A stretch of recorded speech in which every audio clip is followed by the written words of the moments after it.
My name is Joe Frazier. Welcome to middle school information night. And I know for some of you, you probably can't believe that this is like a real thing that's happening. And so I know, I've been through this twice. So it goes even faster. So just enjoy the moment. We're going to give you a lot of information tonight.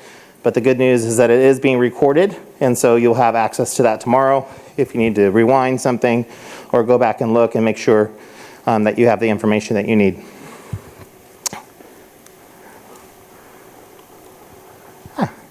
Introductions. I have the pleasure to introduce our executive cabinet. Of course, he was not able to make it tonight. He felt really bad about that. But as superintendents have lots of engagements that they have to be at, and unfortunately, he has not been able to clone himself. So, our superintendent, Dr. Pulver, sends his best regards and really wishes he could have been here. We have tonight with us that's co-presenting Andrea Reed, our deputy superintendent. I'm Joe Frazier. I am an assistant superintendent of human resources. Also, Elvia Galicia, she is our CBO, assistant superintendent of business services. And then also tonight with us, we have our director of safety and student services, Dr. Jerry Friedman.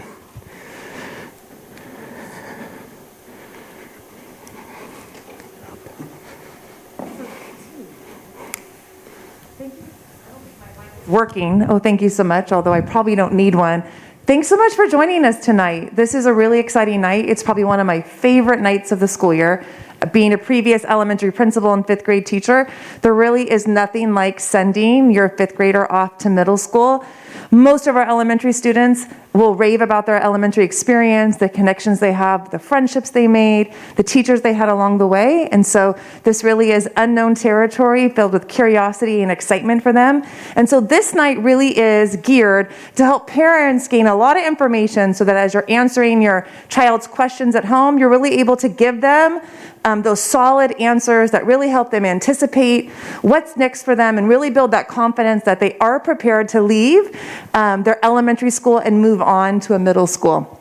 And so we're going to be sharing a lot about the secondary journey with you tonight. We're also going to be sharing some of our district highlights and philosophies, a lot of the things you've heard along the way that maybe haven't pertained so much to elementary school, and as you move into middle school, those 4 A's, especially like the athletics and the arts part, really start to come alive, and there's new opportunities that will be in front of your students. In addition, we're going to overview our middle school program. We're also going to talk a little bit about before and after school care, questions that you may have, look at some sample schedules, talk about electives that will be available to all of our students as well. And then at the end of tonight, we're actually going to have 2 Q&A sessions. The first one will be general questions and information about our middle school program. We're going to come into the audience. Any question that you have, we're going to answer. And then we're going to take a short break, maybe 3 to 5 minutes. And anyone who has questions about the inter-district transfer process, who's interested in either continuing to join part of the LOSAL family or is interested in coming over in 6th grade, Dr. Frazier and Dr. Friedman are actually going to stay and answer those specific questions, and I'm going to head out to the lobby and maybe answer any questions that our district residents may have still specific to their middle school experience. Hopefully, if you have a child currently in a special education program, you were able to join Mrs. Delk and Mrs. Peacock. Prior to this presentation, we had a short presentation on a transitioning to middle school from the IEP perspective. We're also going to duplicate that presentation next week and send that information out tomorrow and hold that via Zoom.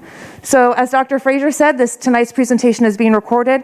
Tomorrow you'll receive an email that has a link where you can watch the presentation on YouTube. I'm also going to attach all the slides for tonight as well so that you're able to print those and review some of those with your student at home if you think that would be helpful in supporting them through their journey.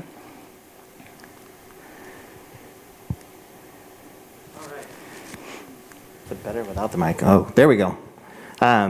So as you probably know, if you've gone to our schools or if you've heard about our schools, this really is a district where we care and we excel. And so when you're coming from your elementary schools, some of our elementary schools, award-winning elementary schools, most of them, and now you get to go and kind of make that next step to our award-winning middle schools, both McAuliffe and Oak Middle Schools, our National Blue Ribbon, California Distinguished and Gold Ribbon schools. They both offer the same rigorous instructional program and robust electives as well. And so you are in good hands, whichever school that you decide or that you go to. I know that Miss Reed's kids have gone to Oak.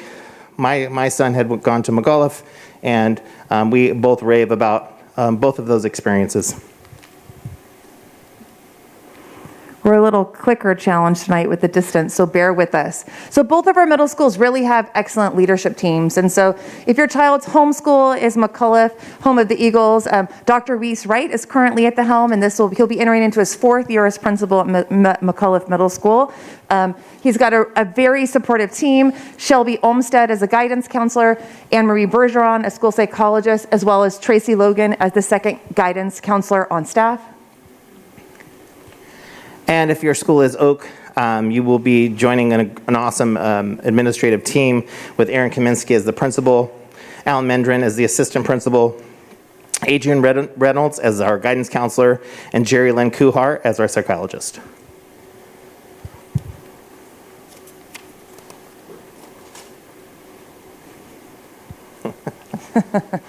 Thank you. So if you're new to the district, something that's really special about Los Al is that we're a unified school district. And so we service 3 amazing communities, Rossmore, Los Alamitos, and Seal Beach. We start out with 6 elementary schools that feed into 2 award-winning middle schools, home of the Oak Lions and home of the McAuliffe Eagles. And it's not by chance that all of our students end up here at Los Alamitos High School. And so if you take a peek at just the mascots, many people don't realize that it really is the eagle and the lion coming together to form that griffin. So it really is symbolically also just a gesture to our community that it really is all of our students coming together to really be mighty griffins. And so your students will be welcomed as the class of 2029. If you could get that slide for me. Right? 2029. I said the same thing to her earlier today. I was like, what? That is insane. But yeah, we're here. So 2029. Pretty crazy. So take a moment, maybe just close your eyes just humor me for 30 seconds and really think about what you want for your middle school student. So we'll take about 20 seconds. Just hone in on what you might think that you want for your middle school student.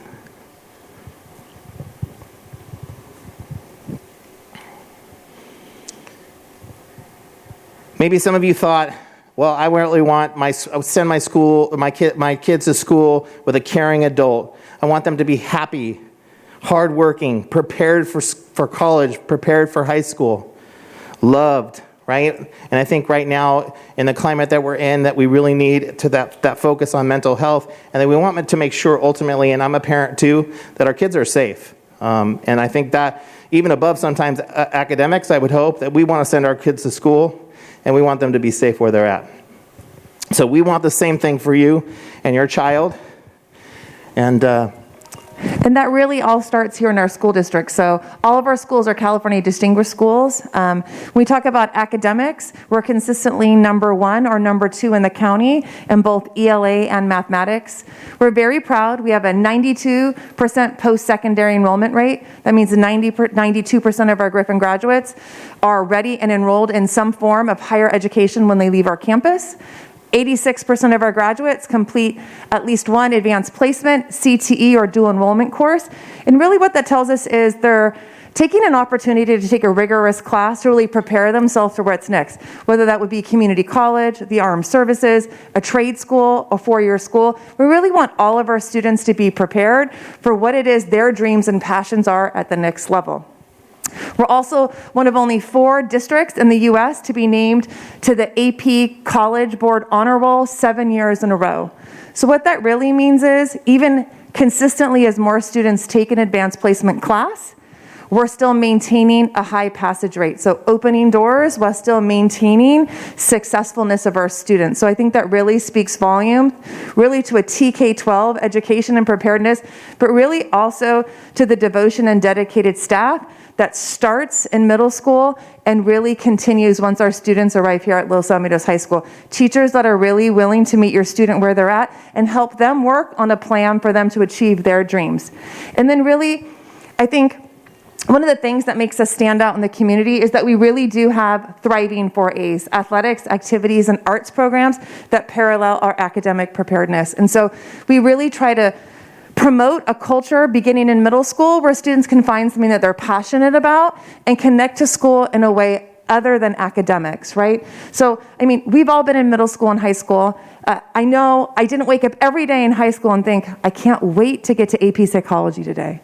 That's the reason. I can't wait to run the mile. Although many of our kids love PE, that really wasn't my forte. But every student hopefully has that one class in their schedule that gets them excited to get up, get out of school, and get into the classroom every day.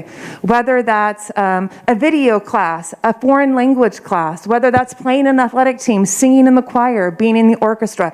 We really want to expose our sixth graders to all of the opportunities that are going to lie up in front of them in their journey until they leave us here at the end of 12th grade. So as Andrea touched on, what we are about the 4As, we are about academics, athletics, activities, and arts. We are about building strong school and community culture. And mostly through those 4As, we're really about connecting kids to what we're trying to do here at school. We are about innovation. If you've driven by the school or if you saw on the way in the ginormous building out in front. And so really putting those opportunities for our students to be connected to school and for them to be successful here is what we are all about. So let's talk a little specifically about our middle school program. Perfect. So our middle school program, it might feel very different for students because it's going to look very different, but really at the core, our middle school program is still about building capable, confident, and cared about students, which is also at the core of our elementary program. So we're going to continue to foster a love of school and learning, promote those behaviors of a learner. They look a little different in middle school. How to prepare for a test, how to take notes, how to study, how to work with peers in my classroom that maybe I'm not with an entire school day, right? So really working with multiple sets of peers, collaborating, really building those independent skills as we have 3 years to really support them along their journey here to the high school. Guide their social emotional health. I think that's become even more prevalent and really a desire that we heard from our community pre-pandemic, but really as we've moved through these school years, really supporting the whole child. Still focusing on academics while finding a passion. So talking about that, those elective choices and what their interests may be long term. Building confidence. Being a confident learner and having that self-efficacy in oneself, we know research shows, is really the #1 predictor of student success. It's the #1 predictor of student motivation as well. And so making sure that students believe that they can achieve and that they have the capabilities to do so. Helping them foster new friendships. Most of our students have come from an elementary school of about 600 students. Some of them have been there since kindergarten, maybe even transitional kindergarten or preschool. And they're going to be moving on to a campus that's double the size in students and really is much more diverse in terms of the student body, but also the geographical areas in our community by which these students come. So it's really 6 elementary schools funneling into 2 schools. So, you know, our community is amazing. Our kids play sports, they're in Girl Scout troops, they go to CCD, Temple. They're really involved, and so they're going to see a lot of familiar faces, whether it be from FNL or from a dance class that they had. But this is an opportunity to take what might have been social friendships outside and really make them academic friendships or those school friendships as well. So it's really exciting in those first few weeks of 6th grade too for them to see familiar faces as well as new faces and some faces that maybe they've seen along the time in elementary school through various activities outside of school. Next slide, please. So something that will be different next year is our school start times are slightly changing. The bigger change is actually here at our high school. The change at the middle school is very small. So in 2019, Senate Bill 328 passed, and it starts mandated start times for secondary schools. The bill really states that high schools cannot start any earlier than 8:30 in the morning, and that middle schools cannot start earlier than 8 a.m. So the rationale from this is really grounded in research. It's supported by the American Academy of Pediatrics, by the CDC, and it really talks about the adolescent's brain and the way that its body syncs to time, and how it's very difficult for students really between the 11 to age 18 age range to go to sleep at an early time and turn their mind off. So they really recommend a later start time so that students can still get that recommended 8 to 10 hours of school. So for next school year, Oak Middle School is going to begin first period at 8:50 a.m. and they will be dismissing at 3:10 p.m. McCullough will start at 8:45 a.m. and dismiss at 3:10 p.m. Although they start at different times and end at the same time, the instructional time is the same. Oak Middle School has slightly shorter passing periods. Thank you so much. It was on my, it was there, it just wasn't coming out. Slightly shorter passing periods, but the instructional minutes are exactly the same. So if you have high schoolers with us, our high school starts next year at 8:30 in the morning, and so we will be sending out a large communication to all of our families at the beginning of next week with all that information district-wide, as well as summer school dates and yearly calendars for the next 2 school years as well. Next slide, please. So this is just a typical middle school day. These are not specific times, but just to give you an idea of what a 7-period instructional day looks like. We have roughly 5-minute passing periods. There's no recess anymore. So many of our school sites, both of our middle schools actually, when they have a 2-period core, that's when a student would bring a snack and they would take a break in between the passing period in lieu of a recess. We have a 30-minute lunch. At both of our campuses, we have a 6th grade only lunch. So it really is this year to come on campus, get to know the culture, really become comfortable and get to know the 6th grade classmates. As students matriculate on to their 7th and 8th grade years, their lunch periods are combined. So our 7th and 8th grade students share a combined lunch. Our students will have access to the cafeteria. And much like your elementary school, there's an early release on Wednesday. And so those times will also be adjusted based on the new start times. Next slide, please. So middle school campus life. You know, what is it like to be a middle schooler? And I think some of the things that we need to remind ourselves is that middle school is a time to meet new friends and really learn to problem solve independently. I'll really encourage you as a parent, I have a 6th grader currently and a 10th grader, to let go of the reins if you can, right? So this is the opportunity for students to be held accountable by someone other than their parent. And so it really is our instinct as a parent, when they forget a book, when they left an assignment at home, to run to the rescue and get it there in time. There is also value in learning that lesson on campus. Our staff is kind. Our 6th grade teachers choose to teach 6th grade. They take this job seriously. There are going to be multiple reminders. They're going to be kind when a student forgets something, but they're also going to help them learn how to handle their academics and planning independently. I promise you, if you continue to rescue them, they'll continue to need rescuing as they move on to the high school level. And really our goal as in middle school is to give them this opportunity to grow and really learn how to be independent learners, trust their teachers, have one-to-one conversations with their teachers. If your student's struggling in a class or has a question, encourage them to reach out to the teacher themselves. Of course, you're guiding them, checking up, helping them email or role-playing that conversation, but we're really trying to give our kids the opportunity to grow as a scholar. That's the job when they're in middle school, is that we're sending them to high school prepared to be really active participants in their educational process. They're going to have multiple teachers, sometimes as many as 7 teachers. Most of our students have 6 teachers, because when we look at a sample schedule in a minute, you're going to see that we offer a 2-period core. And what that really means is we have a period of reading and a period of language arts that we stack together. So they're with one teacher for an extended period of the school day that really becomes kind of their home room as well, the teacher that they connect with and can go to for problems that they have. They're going to be reading novels, and they're going to really be exposed to high-level thinking and discussion. And part of this, they're going to be asked to do independently, right? So talking to them about their school day, following up, checking their Google Classroom or their assignments is important, but also give them that leeway to take that initiative on their own. They're going to get experience with different activities. Encourage them to get involved on campus.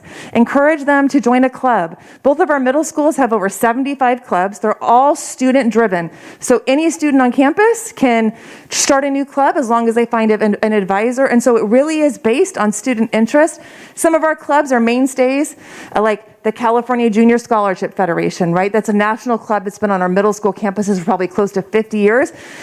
But some of them change year to year. Pokemon Club, the Frisbee Golf Club, and it really just is about students with a common interest meeting up on campus and participating in activities under the supervision of an adult. Continue to develop their study and organizational skills.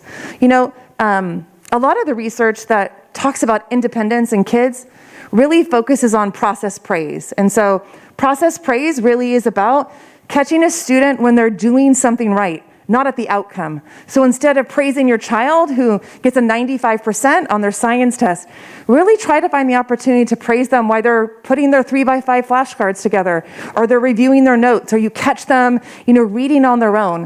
What we're really trying to do is build their belief in themselves that they have the capability to do well in any class, because every student is going to find a time in their academic journey when they study hard and maybe they don't get the result that they want. And so we're really trying to prepare them for what that looks like.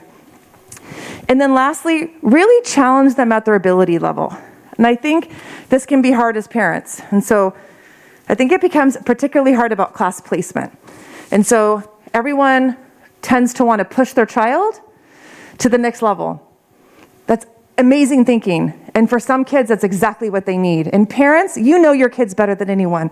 So you know how they'll be successful and what's really going to fill them. But middle school also is not the time for tiers and tutors, right? So if your sixth grader is coming home from class every day and is struggling with the content, and you're finding yourself looking for a tutor to support their learning at that level, it might not be the right match for them right now, at this moment. Maybe that level of rigor is a better match for them in 7th or 8th grade. Or for some students, that maturity comes in high school. So really try to be open to the process, listening to your child, and then helping to find the place where they're being challenged at their ability level. No two students are alike, right? I have 2 children. They couldn't be different. Same parents, same home environment. I make the same decisions for each of them, but the outcome is very different. So just be aware that kids get to their light bulb moment at different times, and the best we can do is support them and keep them positive about coming to school every day and help them get the skills they need to reach the expectations where they see themselves. Next slide, please. So I'm going to share a short video that will give you kind of a glimpse into what a day at a middle school campus in Los Alamitos Unified looks like.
So let me get the next slide, Taylor.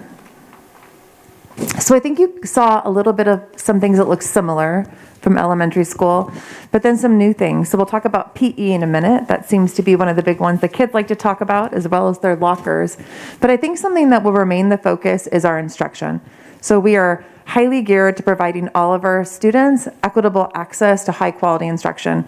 And that for us here in Los Alamitos Unified really means a focus on our signature practices. And so these are practices all of our teachers have been trained in, TK through 12.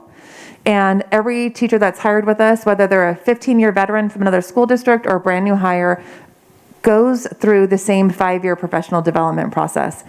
It's really to make sure that regardless of the teacher, the section, the class that you have, all of our students are really accessing the curriculum really to the highest degree possible. And so that starts with practices such as depth and complexity, great books and shared inquiry, the practice of Socratic seminar, novel analysis, really offering advanced mathematics beginning in middle school and beyond, an inquiry-based science approach really rooted in NGSS, those next generation science standards, and then really also a focus on digital collaboration, really making sure that we are preparing our students for each consecutive year, but really what's beyond high school for them, right? Those dreams that you have for your student that we want to make sure we're supporting along the way. Next slide, please. So what is a little different in middle school is cell phones.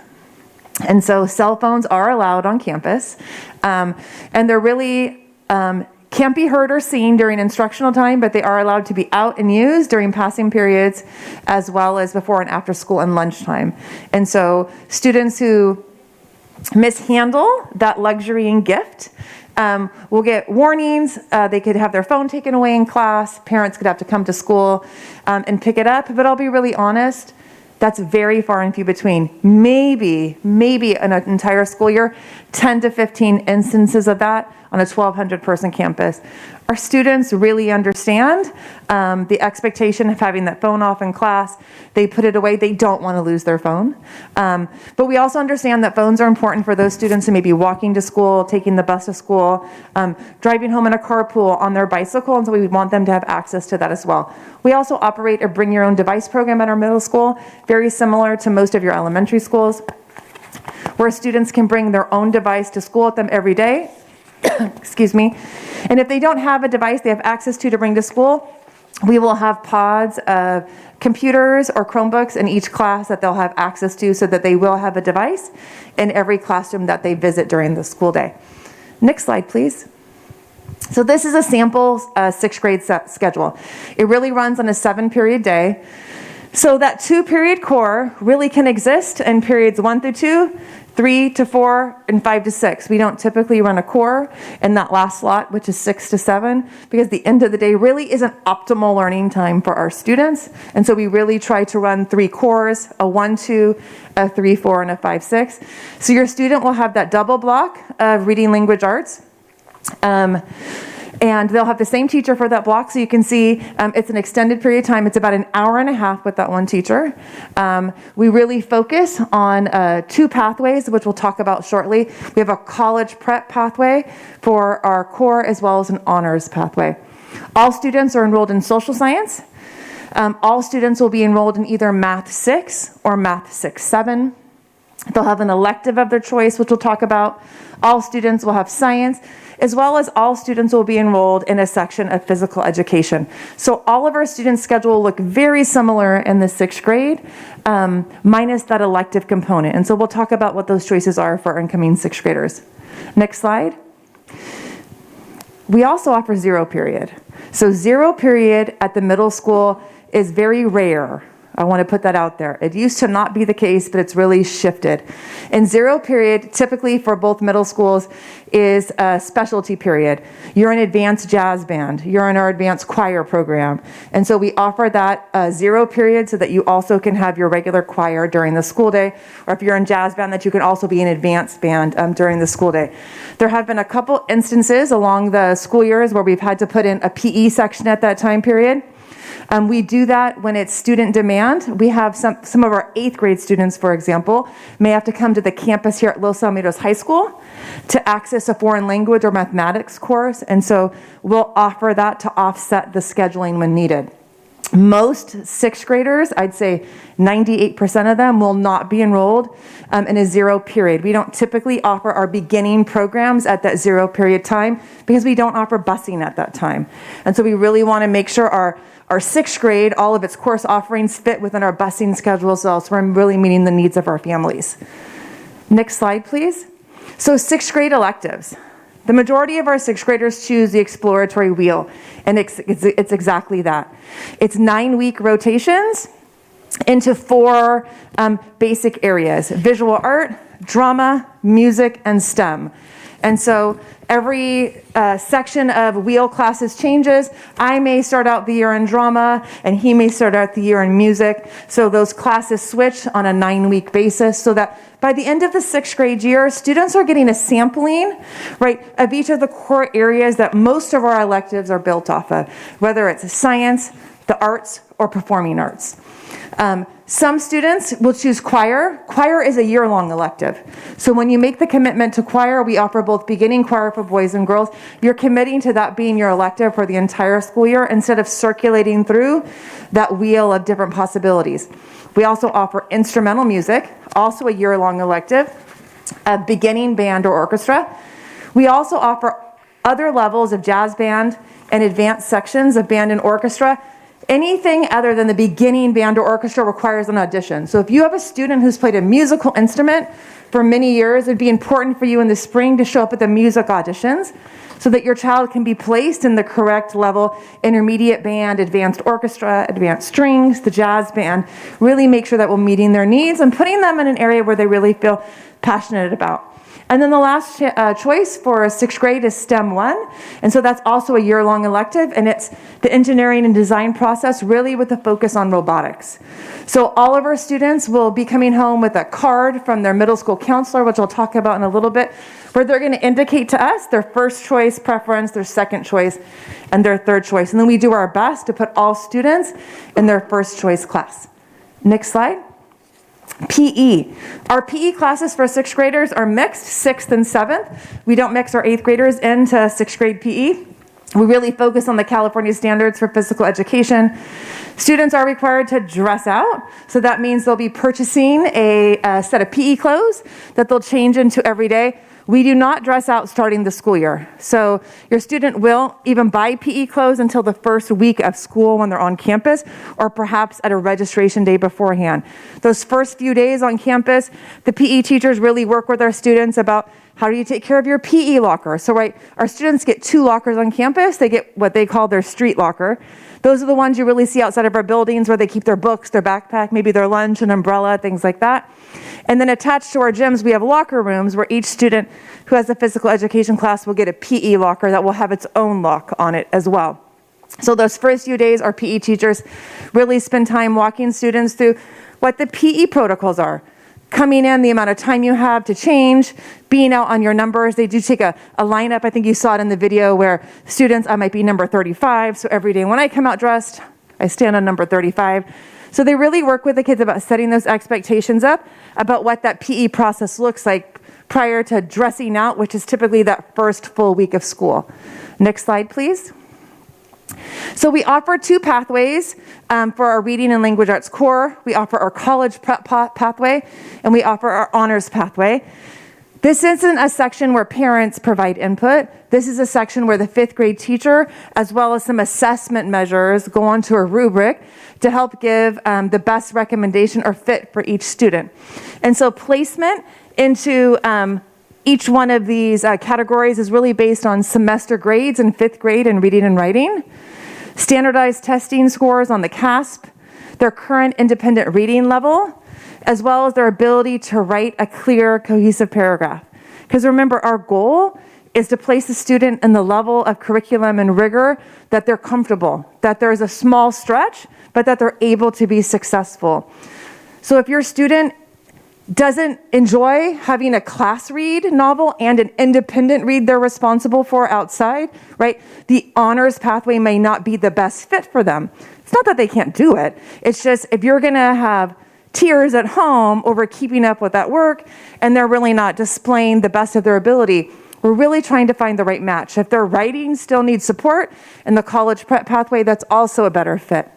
So the expectations are just up a level when we look at our honors pathway. And so 5th grade teachers will be completing this rubric. They get the information that comes to our middle school guidance counselor, and then you'll get a schedule that will have that information prior to the school year starting. If your student is GATE identified, so they've taken the OLSAT and been identified as a GATE student, they're automatically placed into our honors core for reading and English language arts because they've demonstrated that ability through a different measure. Next slide, please. Our mathematics pathway is a little bit different. So our mathematics pathway, we've recrafted for many years, really using data to help inform how we best place students. If your student is a GATE student, it does not mean they're automatically placed into the accelerated math pathway or the 6-7 class. We really go based off of data, just prior history and students who have found roadblocks in the area of mathematics. So our college prep pathway really is the entire 6th grade, covers the entire content area of 6th grade state standards. Going up to the accelerated pathway means a student is covering all of 6th grade plus 50% of the 7th grade standards. So it's not that the difficulty is more. I want to make that clear. It's that the pacing is much quicker. So students who might need a little bit more repetition or the time to practice a skill a few more times, that time doesn't exist in the Math 6-7 pathway because teachers are really getting through all of 6th grade and half of the 7th grade content standards. The goal of this pathway is to complete Algebra 1 in the 8th grade, which we'll look at a sequence map here in a minute. So Math 6 covers 10 chapters of instruction, and Math 6A covers 15 chapters of instruction. So you can really see the depth is in the quantity of the pacing of the work. Both classes use the same 6th grade math book. The 7th grade math book that's used for Math 6-7 is the same as the Math 7 math book. So it's not that the content is very different. It really is the pacing of the class. So if the pacing of the class is more, the homework, it's not that it's going to be more. It's going to be quicker. There's going to be more quiz and assessments because they're trying to get through, right? 5 more chapters of instruction during the school year. And so placement into either Math 6 or Math 6-7 is really based upon your semester grades in math, your standardized testing scores, and then some school years we've given the MEMA, which is the middle school entry mathematics assessment, or we've used our district benchmark score. And then we also use a placement rubric, which really your 5th grade teacher provides some input on work habits of a student. Are they at school regularly? You know, missing school regularly? Well, I won't talk about this year, so let me take that back because this is not a normal school year, just like last year wasn't. Typically, prior to COVID, a student who regularly missed school would also struggle keeping up, right, in a fast-paced class. So it looks at things like attendance, work habits, their organizational skills. Do they complete their homework on time regularly? Because that's part of a grade in middle school. And so we really want to make sure, as we shared before, set a student up for success. So if we know they struggle getting homework in or staying on top of themselves, moving into an accelerated course, this in 6th grade just might not be the right time. That doesn't mean 7th grade won't be the right time or 8th grade won't be the right time. We see students make changes in classes and in levels quite frequently as they mature as a student. So really, you know your students best. You know what you've dealt with in grooming your student up to this point as a student through elementary school and what they have the time for as well at home, right? So some students have a lot of outside commitments and some are really focused on school and have that additional time to put in. Next slide, please. So I want to just take a big, this is like a global look, like we're projecting out, class of 2029, here we come. So that's you, your senior year, grade 12 over there, 2029. Where do you need to be? Because I'm going to also share with you, and I'll talk as a personal story from a mom. I have a very bright daughter. Doesn't mean she needs to be senior year in AP Calc BC if she wants to be a communications broadcast major, right? Of course, in 6th grade, you may not know what your child wants to do. Will you do the next click for me? Those 2 classes there, Algebra 2 Trig and Algebra 2, those are our gateway mathematics courses. They complete the A through G requirement in mathematics. The A through G requirements, if you're new to middle school and haven't been to high school yet, those are the classes for a CSU or a UC. So a state of California university says you need to complete these classes in these areas to apply. So to be able to apply to a CSU or a UC in the state of California, a student needs to complete Algebra 2. Okay? Algebra 2, I just keep that in our minds right now. Let's go back to 6th grade. If I'm in Math 6, I can still get to Algebra 2 by grade 11. I can still take a whole nother course, look at that whole list of courses, and be above the expectation for admission requirements. So coming into Math 6 is still a college prep pathway. Math 6 is not a course, right, that isn't going to set your student up to have options later. If I start in Math 6A, I'm going to just complete that requirement a year early. But if you'll notice, I'm always having to stay on top of an accelerated math course. So my 10th grade year, I'm completing Algebra 2 and Trigonometry in one school year, right?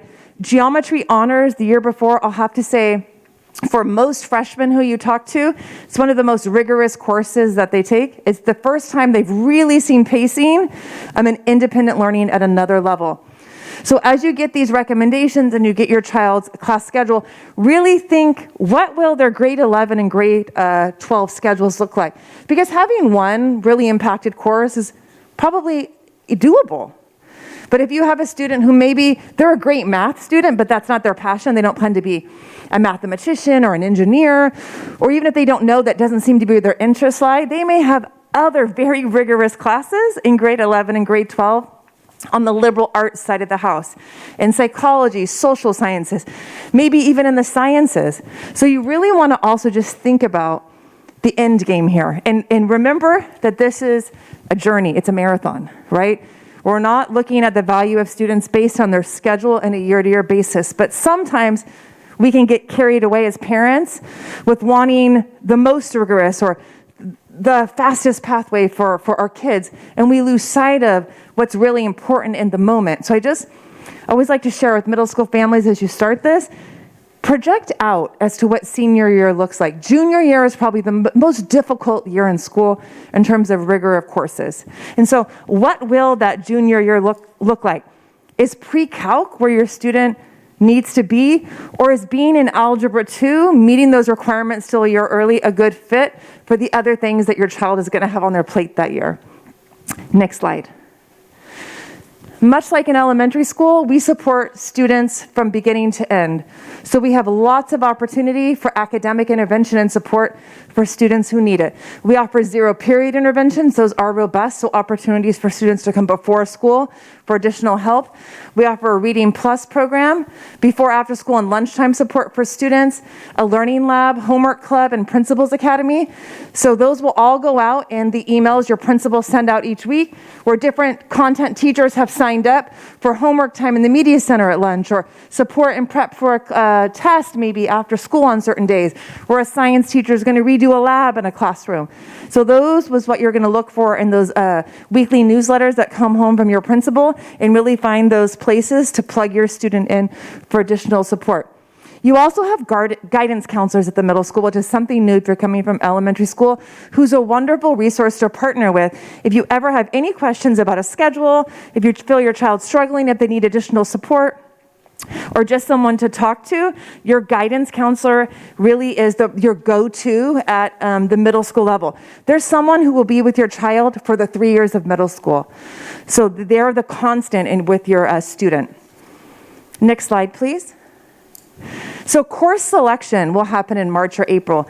So we send our middle school guidance counselors to the elementary school. So they'll come to the elementary school. All of the students are going to Oak, will come into one room. All the students attending McAuliffe another. And the Pacific guidance counselor they'll be working with will go through all of their schedule. We'll go through all of the elective options. We typically bring a couple members of the bands, of the choir out to kind of really showcase what those electives look like, show some videos of the other electives. And then your student will come home with a folder that day that will walk you through all the information they saw, where you'll also get to then do that choice ranking on your electives. Your student will sign the card as well as the parent. We do really want to make sure we have our parents' consent and the electives that your child will pick, because as you know, for some of those, it was a year-long commitment. Next slide, please. And as I kind of already touched on, something that is very similar is our special education continuum of services.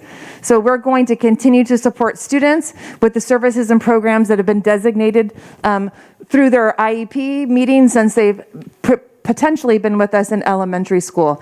And so all families have a transition meeting that typically happens in the late spring for their student as they traverse on to middle school, where our school psychologists as well as special education administrators can specifically talk with families about their students' goals and services and what that might look like in a new setting of middle school. Next slide. And so I'm going to turn it over to Dr. Frazier to really talk to you about the nuts and bolts. How will you register? When will you get the information? And what does this process look like in terms of a timeline from here? Thank you, Ms. Reed. All right, that's a lot of information, so good thing that we are videoing it, and you can check it out tomorrow. How many of you are still thinking about when Ms. Reed said I have to try to get rid of the reins or let go of the reins? Anybody? I'm still trying to do that with my sophomore in college, so don't worry. My youngest, I was able to do it, so it makes things a lot better. So yes, I just want to talk to you a little bit about enrollment versus registration. So enrolling in middle school, the formal confirmation of middle school. So if you are a resident of Los Alamitos Unified School District, you should have received an email really talking to you about what school that you would be your home school. Okay, and then that period of enrollment really begins February to March. All right, and then registering at your middle school will happen between April and May. So they are two different things. And let me just go through just in terms of enrolling in your middle school. You're automatically enrolled, like I said, in your home school based on your residence, so your home address, and then. If you're interested in attending, if you're a resident, you're interested in attending the school other than your home school, then we have what is called an intra-district transfer request.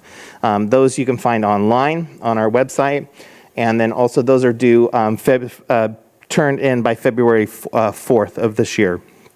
And so really, next slide please. The easiest way to figure out how you were placed where you were placed is looking at the school locator on our website at www.losal.org. You go to the short, if you can click that again, you go to the site shortcuts and then click it again, and it goes to, you could find on the right-hand side there is the My School Locator. Go ahead and click one more time for me. Oh, there you go. Thank you. And then you'll just enter your home address. And then boom, voila, it gives you what school that you were registered for. So if you had any questions of why you were enrolled in the school you were enrolled in, that's how we decide that. Like I said previously, if you, I'll go ahead and go to the next slide. So December, January usually is when we send out the email to you guys. February, it starts the intra-district process. Those residents that live within our district boundaries that would like to attend the other school. Those are due February 4th. And then in late March, we continue the students on an inter-district permit. All of the students that have been in our schools that are on inter-district permits, you'll receive a placement letter in late March or early April. We do have questions and frequently asked questions, or an opportunity for you to ask questions. If you are a parent that lives outside of our district, that will be a little bit later. We can answer any of those questions that you might have in terms of an inter-district permit. Anybody that has been on an inter-district permit that has gone to our elementary schools, you live outside of our residence, you will have to get another release, and we'll talk about that. Your district that released you says 5 years. That's 5 years at the same school. So now that you're transferring to a new school, you'll have to go back to the district of your home residency and then get another release. Registration timeline, April. As Ms. Reed said, they'll come out to the school. They'll come home with a registration card. Your students will come home with a registration card that indicates your preference and their elective choice for 6th grade. And Ms. Reed did talk about the wheel and some of those options that they have. June or July, the families receive an email from your middle school providing you with the information to log into Aries. So that's the registration part, is when you log into Aries, and you'll complete that data confirmation. Our student connections, these are really great opportunities for your students to get on campus, to start meeting other people that they're going to be going to school with. And this talk about letting go of the reins. This is one of those opportunities that is a student-only functions that we provide for the students. We have middle school socials. That's Wednesday, May 4th from 3:30 to 4:30 at your prospective school. And then also we have our middle school web days. Those will be in August. The web stands for where everybody belongs. And so that is really run by our 8th grade student body at the middle schools, and it just gives them an opportunity to connect and figure out what's going on at the school, all the clubs, all the activities. You get to know your principal a little bit. And so those are really, you don't want to miss those days. Those are really good opportunities for your students to kind of get started into really understanding what the middle school is all about. Some of you might have, next slide please. Some of you might have had or needed the opportunity to have extended daycare in elementary school. We do offer this in our middle schools as well, but it's called Outpost. So Yolanda Mortensen does an amazing job with our EDCC program. So what you'll do, if you can go to the next slide, please, on our website, go ahead and click, there you go. Go to the menu, click again, you'll see programs, and click again, you'll go to extended daycare, and you'll really find out more information on how to register your child for Outpost. One of the other opportunities that we have too is our busing system. Depending if you have 2 children, more children than that, and you're having to go to different places, it really offers for $1 a ride, a great opportunity for you to put your kid on the bus, get them safely to school. I don't know why, my kid actually liked riding the bus, so he wanted to ride that thing every day, so I was like, fine, sounds one less trip for me. But again, if you go on our website, it'll direct you to the new bus application and routes. It'll give you the routes and times, and you can sign up for, again, just $1 a day. It's a really great service that the district provides. Obviously, you've gotten a lot of information, but if you haven't already, if you're like me, you probably already did. But you can always go to our website and then go to each of the schools, check out all the opportunities that they provide. You get a little inside information by looking at their website. If I was you, I would follow them on Instagram. I know they do a really good job of posting activities that they have, so you can really get an idea and get your kids familiar with the school before they even step on campus. Next slide, please. Question and answers, like we said, everything is online, so you can go back through. But this is really an opportunity for you to ask some general questions, if you have any, to either Andrea or myself. I want to plug another great thing about the buses too. So if you still have a little one at the elementary school, we pick up at all the elementary schools to go to the middle school. So it was really great for me when I still had a 4th grader when my 6th grader came over, because I dropped them both off at the elementary school at 7:55. My 4th grader started at 8, and at 8:05 a.m. at the bus rack at my elementary school was probably like 20 middle schoolers that went to that elementary school all getting on the bus together. So it saved me a drive out of Rossmore across the boulevard and into the traffic areas, because it is much more traffic in the morning by our middle schools, because we're doubling the amount of students coming and going. So it's a great way, if you still have siblings at the elementary school, for them to ride. They can also ride the bus back to the elementary school. So if you live walking distance from your elementary school, that's another great place to be able to walk home from. And there typically is a good group, 15 to 20 from each of our elementary schools, who rides at those elementary drop-off and pickup zones.